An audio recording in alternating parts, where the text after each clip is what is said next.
के लिए हमारे साथ वरिष्ठ वकील हरिशंकर जैन जी मौजूद है। सर, सबसे पहले मुझे ये समझाइए, कल कोर्ट में क्या कुछ हुआ? क्योंकि हमने ये सुना कि मुस्लिम पक्ष की तरफ से आप लोग जिस तरीके से शिवलिंग को लेकर दावा कर रहे हैं, उनकी तरफ से दावे को खारिज किया जा रहा है। नहीं, कल जो बहस हुई थी मुस्लिम पक्ष से, उसमें शिवलिंग के बारे में कोई बात नहीं आई थी। ये थोड़ा सा प्रेस में मिसनोमर है।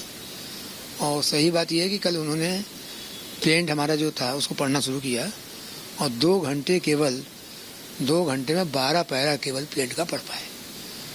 और वही कहते रहे कि साहब ये केस जो है मेंटेनेबल नहीं है, हर लाइन पर मेंटेनेबल नहीं है उनकी। इसके अलावा उनके पास कोई और आर्गूमेंट नहीं था और प्लेंट का 12 पैरा केवल पढ़ा गया 2 घंटे में। कल की कार्रवाई इतनी ही रही। नहीं रही, ठीक है। विष्णु जैन भी हमारे साथ मौजूद है। सर, कल आपने मीडिया से बातचीत करते हुए एक बड़ा आरोप ये लगाया था कि शिवलिंग के साथ छेड़छाड़ की गई है। क्या ये मामला कोर्ट में भी जाएगा? देखिए, ये आरोप मेरा नहीं है। अगर कोई भी आदमी एडवोकेट कमीशन की रिपोर्ट को पढ़ेगा तो उसमें स्पष्ट रूप से लिखा हुआ है कि 63 सेंटीमीटर का छेद है शिवलिंग में। और साथ ही साथ वहां पे जो केयर टेकर थे उनसे भी पूछा गया कि ये छेद कैसे हुआ, तो उन्होंने कहा इसको हम फव्वारे के लिए यूज करते थे और 12 साल पहले यूज करते थे, पहले बोला, फिर 20 साल पहले यूज करते थे।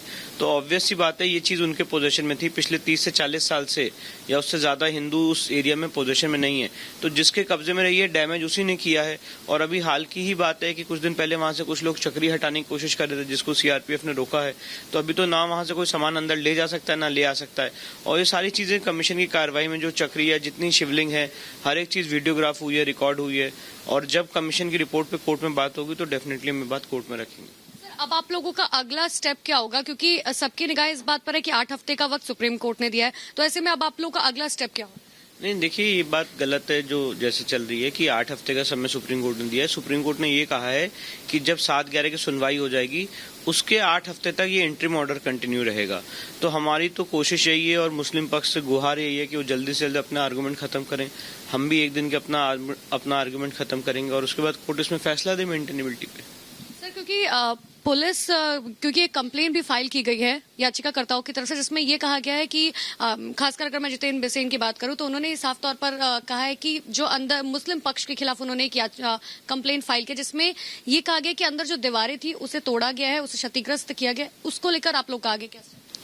ये तो सही बात है कि वहाँ पर क्षतिग्रस्त किया गया है और आखिरी तक कोशिश की गई है कि जो चीजें हैं न मिलने पाए मिटाया गया है। मामला सीरियस है और इस पर कोर्ट अपना संज्ञान लेगी। बहुत बहुत शुक्रिया। तो देखिए, अभी हमें इंतजार 30 तारीख तक का करना होगा कि आखिर आगे जो है सुनवाई में क्या कुछ होता है। और आगे बढ़ेंगे और अब बात करेंगे सुहेल पीएफआई की, क्योंकि पीएफआई ने ज्ञानवापी मामले को लेकर एक भड़काऊ ऐलान किया है। क्या है ये वो ऐलान, आपको दिखाते हैं रिपोर्ट। काशी में ज्ञानवापी और मथुरा में शाही ईदगाह मस्जिद विवाद के बीच अब पीएफआई की एंट्री हो चुकी है। पीएफआई ने एक बार फिर भड़काऊ ऐलान किया है। पीएफआई ने ज्ञानवापी विवाद के बीच एक बार फिर देश के लोगों, खासकर मुसलमानों को विरोध प्रदर्शन के लिए भड़काया। पीएफआई की राष्ट्रीय कार्यकारिणी की बैठक में मस्जिदों और पूजा स्थलों के खिलाफ जारी कार्रवाइयों का प्रतिरोध करने का ऐलान किया गया। पीएफआई ने ज्ञानवापी और मथुरा के शाही ईदगाह मस्जिद के खिलाफ याचिका को गलत बताया और सुप्रीम कोर्ट की भूमिका पर भी सवाल खड़े किए। अदालतों से 1991 के वर्शिप एक्ट के तहत याचिका स्वीकार नहीं करने की भी मांग की गई। पीएफआई का दावा है कि मध्य प्रदेश, यूपी और असम में पुलिस मुसलमानों पर अत्याचार कर रही है और बीजेपी शासित राज्यों में मुसलमान निशाने पर हैं। जाहिर है, ज्ञानवापी और मथुरा के बहाने पीएफआई फिर लोगों को भड़काकर अपनी रोटियां सेकने में जुटा है।